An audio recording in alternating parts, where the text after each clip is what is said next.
Pero vamos a retomar la crónica de la marcha y la situación política en este país. Yo le agradezco mucho que uno de los grandes intelectuales de este país, Federico Reyes Heroles, es un escritor notabilísimo, hoy converse con nosotros. Mi querido Federico, buenas noches. Leonardo, siempre será un privilegio estar contigo. Buenas noches. Pues oye, ¿cómo viste la marcha de ayer? Tu lectura sobre la marcha y después, si quieres, platicamos de la reforma electoral. A ver, en primer lugar, yo diría que hay que sacar esas lecturas simplistas de la marcha. Fue plural en el sentido social, en el sentido de que había distintos segmentos de ingreso de la población, cosa que no fue así en la marcha por la seguridad hace 15 años. Fue plural en el sentido de que había, por ejemplo, personas que evidentemente trabajaban para el Instituto Nacional Electoral y que fueron a marchar desesperadas defendiendo a su institución. Pero el gran conglomerado, Leonardo, eran ciudadanos individuales.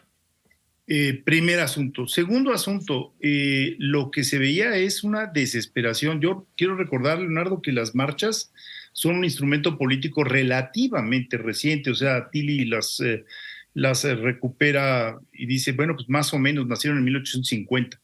Y mira, sí. Es Tilly el que ubica eso, 1850, no lo sabía. Yo me puse a rastrear, dije, bueno, ¿de cuándo vienen? Y vienen más o menos de mediados del siglo XIX. Y eso fue un instrumento que surgió precisamente por la desesperación de que los mecanismos tradicionales de representación en política no estaban funcionando.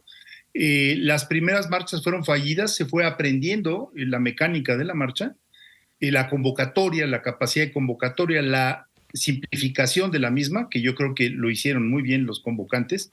O sea, la defensa del INE sin más. Eso es el mensaje. Pero en paralelo te diría que hubo otros mensajes, ¿no? La gente se veía realmente desesperada. Cuando tú ves a una persona con discapacidad motriz ir a una marcha, estás hablando de un esfuerzo enorme. Y no vi una, vi varias. Cuando veo unos adultos mayores caminando con esfuerzo, cuando veo unas personas que tienen sobrepeso, que sabemos que lo estabas mencionando al principio de la emisión, pues es uno de los grandes problemas de nuestro país, marchando, sudando, es que están dispuestos a mucho, que están desesperados ya. Ojalá y el gobierno registre eso. Yo diría, en ese sentido, que lo más impresionante de la marcha fue ver esa cifra de los 12,000 por parte de la autoridad. Yo he ido a muchas marchas, me tocó cubrir el no en Chile, y yo te diría que después de ese no, en donde hubo más o menos 1,5 millones de asistentes, la mitad de Santiago, en este momento yo te diría que la más importante que he visto fue la de ayer. 800, decías tú que Valdés estaba dando esa cifra, 800 y tantos mil. Yo te diría sí es muy viable, incluso a nivel nacional podría ser más alta, porque la trampa de medir zócalos ha sido, yo diría, un grave error. Si tú ves la columna y calculas los kilómetros, que fue lo que Guillermo hizo, los kilómetros por 4, o sea, los carriles centrales más los laterales, estamos hablando de muchísimas personas. Quédate con la mitad, quédate con la tercera parte, 12,000 no. No, claramente, ¿no? Entonces, y por esa vía, pues el gobierno pierde autoridad. Oiga, si así calculan efectivamente las marchas, pues no te quiero decir cómo calculan los IMECAS, ¿no? O cómo calculan cualquier otra cosa, que bueno, también formó parte de la discusión. Preguntarte, ¿tú viste jóvenes? Porque el presidente, otra de las invectivas que lanzó, dice, vi puro veterano, no vi a jóvenes en la marcha. Federico. Por supuesto que sí, y muchos. Lo que es más, platiqué con algunos, y vi personas que con sus hijos, o sea, niños de 10, 12, 15 años gritando. Muchas veces los niños no saben lo que están gritando, pero fue un acto familiar. Estamos hablando de parejas de 30 y tantos años que llevaron hijos de 10 años. Entonces, por supuesto que había jóvenes, muchos. Por supuesto que lo de la camiseta funcionó. Y surge este fenómeno de identidad muy canetiano, ¿no? De Elías Canetti, de que de pronto dices, bueno, ¿yo por qué estoy aquí? Pues yo iba, por supuesto, con Beatriz y con mi hija, ¿no? La hija menor, pero junto a nosotros nos encontramos a muchas familias que estaban diciendo, no, esto no se toca. Ojo, normalmente las marchas son para impulsar derechos de minorías, han servido muchísimo.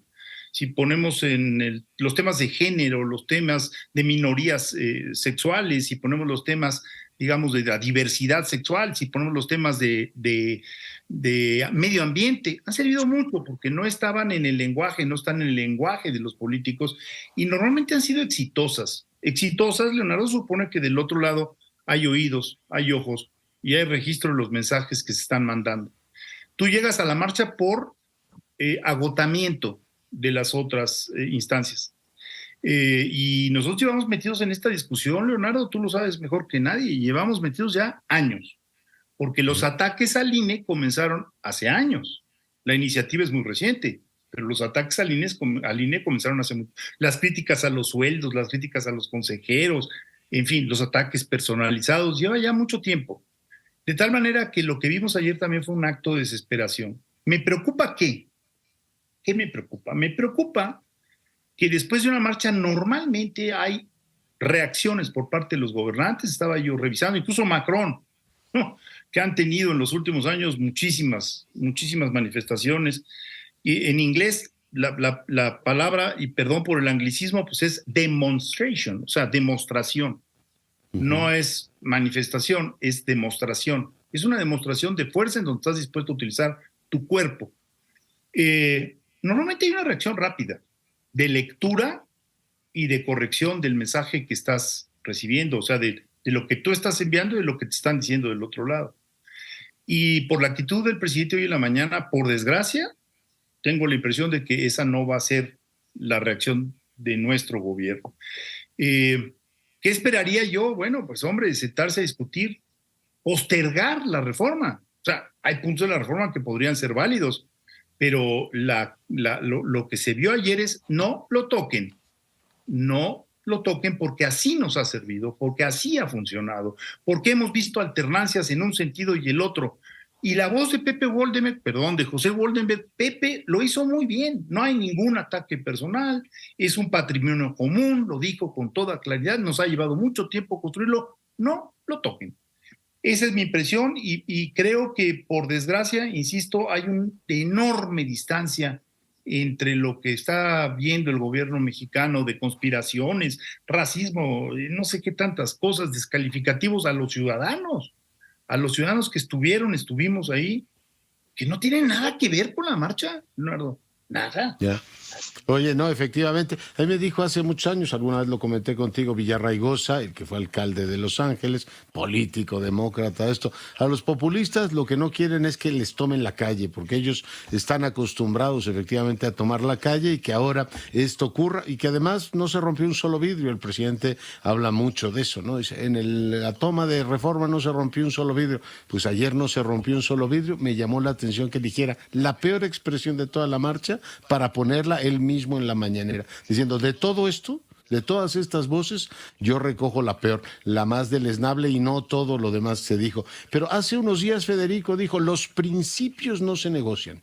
Y hay 30 millones de ciudadanos clasistas en este país, racistas y sabrá Dios cuántas cosas más sobre la mesa. Hoy retomó un desplegado, por cierto, te agarró a ti y a mí, en este caso un desplegado del 2006. Yo espero que el presidente sea tan memorioso para los buenos temas y no solo para eso, pero no se olvida del 2006, Federico.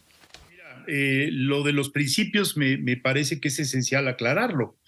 Y de hecho mi colaboración de mañana va en ese sentido, porque suena Excelsior. Muy bien decir, yo soy un hombre de principios y hay principios que no se negocian. A ver, alguien porque supones que hay personas con principios y personas sin principios. Esto los antropólogos lo han estudiado muchísimo cuando dicen, no hay cultura, todos tenemos una cultura, ¿te gusta o no te gusta? La puedes cambiar. Pero hay una cultura del narco, hay una cultura de violencia. Alguien que cree que el golpear a una mujer o golpear a un niño es educar, es un hombre que tiene una convicción. No está, digamos, actuando en contra de sí mismo, está actuando por su convicción. Los demócratas negocian sus convicciones. La gran lección de un gobierno liberal es que si tú vas a la plaza pública, tus convicciones entran a negociación. Tus convicciones tienen que ser revisadas, tiene que haber un escrutinio de tus convicciones. Cuando tú dices el voto popular es la fórmula para elegir a los consejeros electorales, pues te estás brincando el otro pie del Estado democrático, que es la profesionalización de las actividades. Entonces, yo creo eso, pues sí, pero usted cree algo que es erróneo, presidente. Entonces, suena muy democrático decir que se vote a los consejeros electorales, por eso la encuesta del INE salió como salió, pero no confundamos, no las democracias más perfectas, más perfeccionadas, que nunca son perfectas, diría yo, son aquellas en donde hay también un estrato de la sociedad que se dedica a hacer lo que sabe hacer. La Junta de Gobierno del Banco de México no quiere someterla a ningún tipo de escrutinio público en el sentido de voto público, ¿no? Son populares, no son populares, te gustan, no te gustan, pero hacen su trabajo o no hacen su trabajo. Entonces, preocupado, yo te diría muy, muy, muy preocupado, porque creo que lo que debería estar haciendo el gobierno en este momento es leer los múltiples mensajes que salieron de la marcha de ayer y que fue, como tú bien lo dices, una marcha pacífica, sin enemigos personalizados. Y fíjate qué curioso, ellos que vienen de la calle, lo decías tú, no quieren leer la calle. Entonces, como decía el viejo político español, un reaccionario, decía, la calle es mía. No, bueno, en este caso se demostró que no solo es de él. Pero me preocupa mucho, déjame regresarte 2 minutos en la conversación. Yo no sé si el presidente sea lector de Weber, pero cuando un político empieza a meter la ética de la convicción y de los principios por encima de la ética de la responsabilidad, que la suya es garantizar la convivencia de todos, ya cuando te dicen, yo por mis convicciones estoy dispuesto a cualquier cosa, no se miden los costos. En este caso, estar, digamos, serruchando una convivencia, golpeando un sector, estamos hablando de 30 millones a los que todos los días se acusa de clasistas y racistas. Yo digo que deberían renovar un poquito el argumento, pero sí me preocupa mucho un presidente que se encastilla en esta idea de creer que tiene una especie de misión superior y entonces se mueve más por la ética de la convicción que de la responsabilidad. Por supuesto, no adelanto vísperas, pero a mí cuando oigo hablar un político en esos términos, Federico, empiezo a pensar que algo grave puede ocurrir.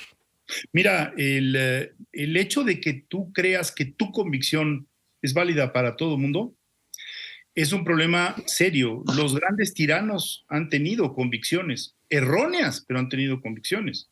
La democracia no es un asunto, lo decías muy bien, es un asunto de eficacia, de servicio, de capacidad para resolver los problemas, no es un asunto de atarte a tus convicciones y morir por tus convicciones. A ver, vamos a ponernos a pensar, bueno, pues grandes liberales como John Locke, ¿no? Pensaban que, por ejemplo, las mujeres no debían de intervenir en la política, ¿no? Esa es una conquista muy reciente en la política. Sí. Y si nos seguimos para enfrente, pues la representación de las minorías también es reciente, es muy, muy nueva. ¿Por qué? Porque confrontas tus convicciones y cambias de convicciones. Quien no cambia sus convicciones es un tirano.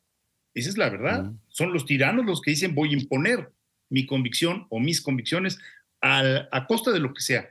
Y ahí retomo lo que decías, o sea, ¿cuál es el costo de todo esto? Oye, finalmente preguntarte, yo sigo sorprendido, Federico, de el servilismo que muestra el Poder Legislativo, porque en este caso, en el planteamiento del presidente, les están diciendo para todo efecto práctico, autodisuélvanse o ampútense una función fundamental que es la representación. Yo el otro día que platicaba con el coordinador de la mayoría, le decía, pues si usted es la representación de la nación, en sus manos está el nombramiento de los consejeros, no pongan facciosos ni frívolos, tienen ustedes esa potestad. Y estaríamos ante un legislativo, Federico, que por complacer al presidente está dispuesto a decir esa función central en una democracia, que es reclutar, en este caso, mediante un procedimiento a quienes tienen el órgano electoral, retirárselo para complacer al presidente y darle más oportunidades de nombrar a cercanos a él a través del mecanismo del voto popular. Me resulta enigmático ese servilismo de autoinmolación del legislativo. Me parece una observación excelente, porque sí es una amputación de una facultad que además los hacía fuertes. La capacidad de elegir, y recordemos que el mecanismo de elección de los consejeros ha tenido varias modalidades, ¿no? Se ha ido elaborando mucho, y ahí tenían un papel central en el sentido de poder filtrar, buscar a los profesionistas capacitados, y esto se está perdiendo. Ahora, ¿qué todo tiene que ser decisión centralizada. Esa es otra cuestión de la cual no hemos discutido, pero la gente no sabe que una de los grandes aciertos del INE fue precisamente descentralizar las decisiones. Es decir, yo recuerdo las colas que se hicieron para que los consejeros fueran electos y venían de todas partes de la República. Consejeros que habían estado en los consejos locales, etcétera, y que habían dicho, bueno, pues mi próximo paso es ir al federal. Y de pronto, pues esto se acaba y lo depositas en una sola fuerza política, que sería la mayoritaria por mucho, y que tendríamos que soportar, digamos, otro periodo largo de transformación, porque pues, en realidad llevamos, Pepe lo decía ayer, llevamos décadas, pues venimos desde el siglo pasado modificando nuestras reglas electorales. Entonces, ¿de qué se trata? Pues todo lo aprendido, que es mucho y que ha funcionado. Ayer la demostración, ojo, Héctor Aguilar decía el otro día algo muy cierto. A ver, lo que vamos a ver el domingo no es más que una muestra, de alguna manera, de lo que los resultados de las encuestas nos están diciendo. El 70 y tantos % de la población confía en el INE. No lo toques. 76%. Si 76% te parece poco, que baje Dios y lo vea. Mi querido Federico, te agradezco muchísimo que hayas estado esta noche con nosotros. Siempre un privilegio. El privilegio es todo mío, Federico Reyes Heroles, hoy conversando con usted. Y bueno, pues vamos ahora en las